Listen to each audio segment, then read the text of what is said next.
안녕하세요. 복댕이 맘입니다. 오늘 제가 드디어 수면교육 제3탄을 준비해왔습니다.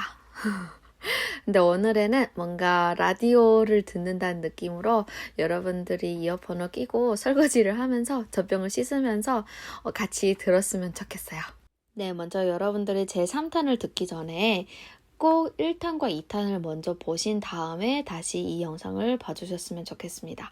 왜냐면 진짜 1탄과 2탄에서 정말 중요한 내용들을 이미 전달하고 싶은 내용들을 다 정리를 해드렸으니까요. 꼭 봐주시길 바랍니다. 3탄에서 일단 첫 번째로 하고 싶은 얘기는 수면 교육을 할 때 복댕이한테 나타났던 문제점들 그리고 해결 방법을 말씀드리려고 했는데요. 사실 복댕이한테 나타났던 문제점들 1탄과 2탄에서 이미 말씀드렸고 그 외에 말씀드리지 못했던 문제점은 바로 모로 반사였어요. 저는 58일차부터 수면 교육을 시작을 했는데요. 그때도 모로 반사가 아주 심했었고 처음에 제가 수면 교육을 할 때 반드시 눕혔었거든요. 근데 진짜 한 15일 정도 수면 교육을 진행을 하고 나서 아이가 드디어 울지 않고 스스로 잠들 수 있었는데요. 잔지 10분도 안 지나서 모로 반사 때문에 아이가 화들짝 놀라서 깨서 우는 거예요. 그것도 겨우 울다가 또 자기가 알아서 잠 연장을 해버렸어요. 그런데 또 모로 반사 때문에 깨버리는 거예요. 그래서 이건 안 되겠다 싶어서 제가 해결하려고 했던 방법은 바로 일단 아이를 측면으로 눕혔어요. 아이들이 모로 반사가 심할 때 왼쪽 혹은 오른쪽 다 상관없는데요. 측면을 눕혀놓으면 한쪽이 눌려져서 그런지 아이가 덜 놀라고요. 근데 사실 그것도 완전히 해결을 하지는 못했어요. 그래서 제가 머미쿨쿨 같은 그런 이불로 좁쌀을 넣어도 되고요. 그런 이불로 아이의 몸을 눌러주었더니 그나마 진짜 도움이 많이 됐었고 그 덕분에 아이가 모로 반사 때문에 깨는 일은 점점 줄었고 나중에는 괜찮아졌어요.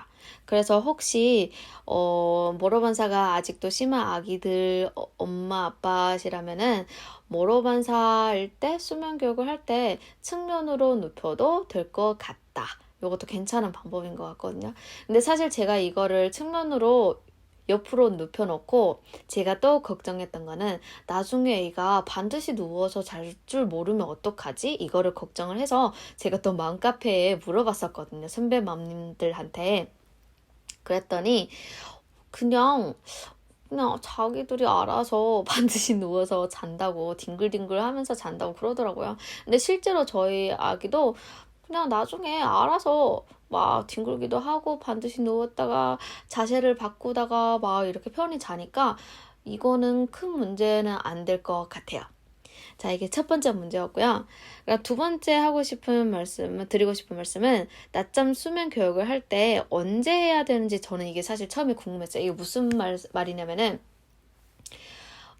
밤잠 교육과 낮잠 교육을 동시에 하시는 분들도 계시고 밤잠 교육을 먼저 하시고 성공하신 후에 낮잠 교육을 하려고 하시는 분들도 계셨는데 저는 사실 처음에 공부를 할 때 아무것도 모르잖아요. 그래서 저는 사실 그때 들었던 말이 밤잠 교육이 어느 정도 안정이 된 다음에 낮잠 교육을 하는 거를 권장한다라고 책에서 쓰여져 있다고 하더라고요. 그래서 저는 일단 밤잠 교육을 시작을 했고 낮잠 교육을 아예 시작도 안 했었거든요. 근데 밤잠 교육을 성공을 하고 2, 3일 후에 다시 낮잠 교육을 큰 마음을 먹고 해보려고 너가 아무리 울어도 내가 버텨볼게 라는 마음의 준비를 하고 하려고 했는데 수면 의식을 하고 내려놓으니까 자기가 알아서 자는 거예요. 그래서 저는 밤잠 교육에 완벽히 안정이 된 다음에 낮잠 교육을 하는 것을 진짜 강추합니다. 어쩌면은 낮잠 교육이 따로 필요하지 않을 수도 있으니까요. 근데 만약에 낮잠 수면 교육도 동시에 하겠다 하면은 그러면 낮잠을 예를 들어서 3번에서 4번 정도 잘 수도 있고 2번에서 3번 정도 잘 수도 있잖아요. 그러면은 어느 타이밍 한 타이밍만 하는 건지 아니면은 이 3번 자면 3번 모두 다 수면 교육을 하는 건지 이게 궁금했었는데 아기의 패턴을 한번 분석을 해보시고 아기가 예를 들어서 낮잠 3을 항상 가장 쉽게 편안히 깊은 잠을 자는 것 같다 하면은 낮잠 3시간대에 수면 교육을 하면 된다라고 하셨어요. 그래서 만약에 저와 같은 고민을 하신 분이 계신다면은 아이가 어느 시간대에 가장 잘 자는지를 한번 살펴보시고 그 시간대에 수면 교육을 하시면 좋을 것 같아요. 그리고 또 중요한 문제가 밤잠 수면 교육을 할 때 아기를 침대에 눕히는 시간을 일정하게 정해가지고 예를 들어서 8시에 눕힐 거다 하면은 거의 8시 전후로 눕히고 이렇게 재우기 시도를 해줘야 좋을 것 같아요.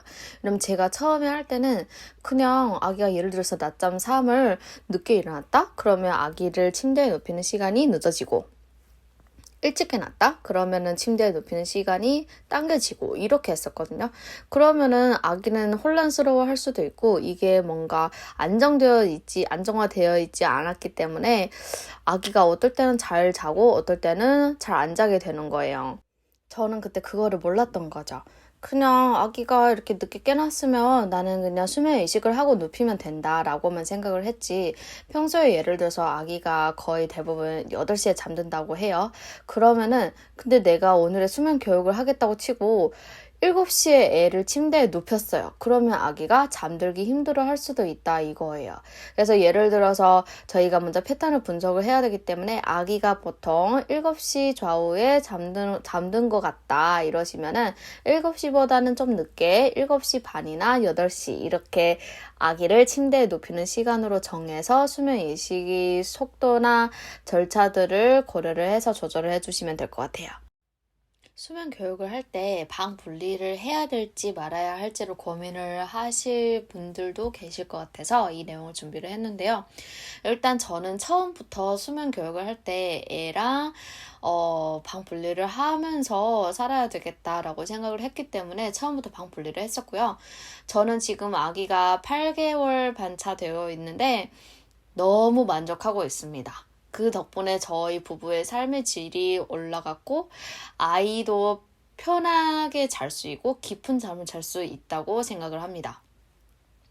일단 수면 교육을 할 때도 그렇고 성공을 한 후에도 그래요. 아기랑 같이 잔다고 하면은 아기들은 허드름이라는 게 있어요. 근데 그 허드름을 처음에는 그게 허드름인 걸 모르고 아기가 일단 울면은 젖을 불러서 재우려고 하는 제 자신을 발견을 하게 되었어요. 왜냐면 저도 잠결에 옆에서 아기가 막 하고 막 울면은 이게 허드름인지 아닌지 처음에는 그거를 잘 판단을 할 수가 없거든요. 왜냐면 어떨 때는 허드름을 막 5분, 10분씩 울 때도 있어요. 근데 진짜 막 집이 날아갈 듯이 울다가 또 10분, 5분 정도 울다가 뚝 끊고 그냥 바로 자는 거예요. 이런 게 바로 허드름인데 근데 이거 처음에 수면 교육을 할 때도 그렇고 사실 교육을 성공한다고 해도 이게 같이 잘 때 진짜 이렇게 막 옆에서 통곡을 하면서 막 울면은 엄마들이 진짜 시체처럼 누워 있을 수가 없거든요. 그래서 저는 방 분리 수면 교육을 진짜 강추하고요. 그럼 방 분리를 해서 자면은 아이랑 애착 관계를 형성하는데 어렵지 않겠냐, 문제가 있지 않겠냐라고 생각을 하신다면은 그럼 반대로 이렇게 생각을 해보시면 좋을 것 같아요. 설사 내가 아기랑 같이 안고 재워준다고 해요.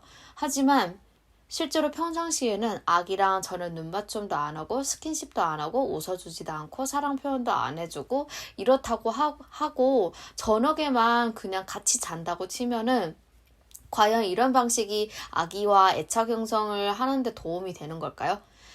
애착 관계를 형성하는 데에는 아기랑 충분한 그런 교류와 감정 교류와 스킨십, 눈맞춤 이런 것들이 아기가 자신이 사랑을 받고 있다는 것을 느껴야만이 애착 관계를 형성을 할 수 있다고 생각을 해요.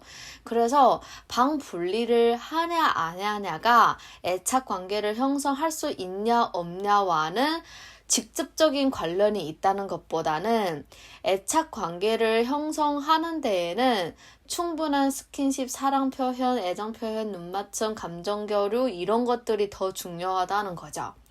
그래서 제가 실천을 해보고 저의 생각은 그래요. 방 분리를 하는 게 할 수만 있다면 하는 게 진짜 너무 좋은 것 같고요.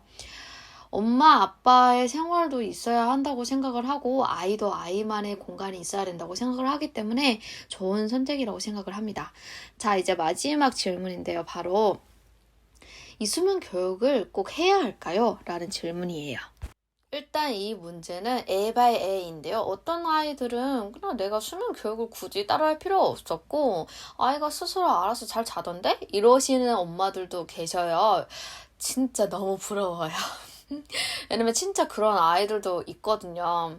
하지만 대부분의 아이들은 수면 교육을 해야만이 내가 스스로 잠드는 법을 알고 스스로 잠 연장도 할 수 있고 그렇거든요.